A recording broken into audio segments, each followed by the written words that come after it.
महाराष्ट्रातील कार्यकर्त्यांच्या निवडणुका टाळण्याचा हा डाव, विरोधकांच्या निवडणूक पुढे ढकलण्याच्या मागणीवर भाजपचं टीकास्त्र, निवडणुका पुढे ढकलण्याची भूमिका मविया कार्यकर्त्यांना पटणारी नाही, केशव उपाध्येंची टीका। मतदार यादीतील घोळ सुधारल्याशिवाय निवडणुका घेऊ नका, सर्व विरोधी पक्षांची एकमुखी मागणी।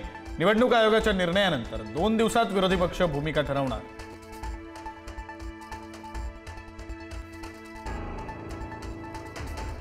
इतके कन्फ्यूज विरोधक पाहिले नाहीत।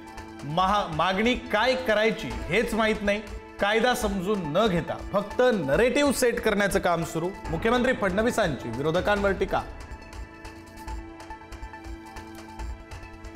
राज ठाकरेंच्या आरोपांनंतर कांदिवलीतील मतदार यादीतील घोळ समोर। महेंद्र चव्हाण आणि नंदिनी चव्हाण या बापलेकीचा पत्ता चुकीचा, यादीतील पत्त्यावर दोघांचंही वास्तव्य नसल्याचं समोर। पक्षाकडे लक्ष द्या, तुमच्या कामाचं मूल्यांकन सुरू। स्थानिक स्वराज्य संस्था निवडणुकांपूर्वी संघाकडून भाजप मंत्र्यांना समज, पक्षांतर्गत कुरबुरी असतील तर त्या मिटवण्याच्याही सूचना।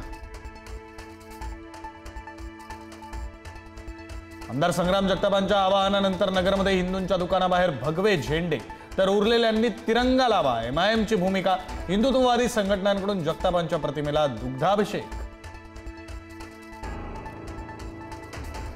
नाशिकच्या सातपूर गोळीबार प्रकरणातील आरोपी प्रकाश लोंढेच्या घरावर पालिकेचा बुलडोझर, अतिक्रमण विभागाची मोठी कारवाई।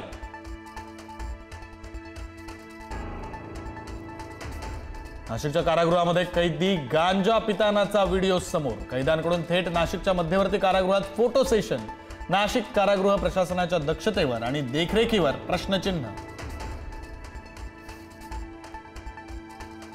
कफ सिरपमुळे आणखी एका चिमुकल्या मुलीचा मृत्यू। मध्य प्रदेशच्या छिंदवाडातील मुलीचा नागपुरात मृत्यू।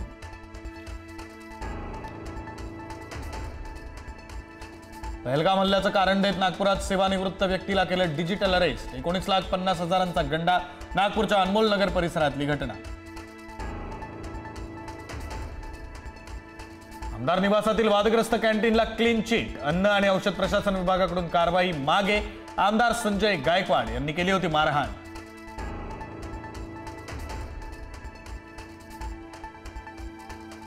नाशिक जिल्ह्यात कांद्याचे दर कोसळले। ऐन दिवाळीत शेतकऱ्याला 8 रुपये किलो दराने विकावा लागतोय कांदा। दिवाळीमुळे उद्यापासून नाशिक जिल्ह्यात आठवडाभर कांदा खरेदी विक्री व्यवहार ठप्प।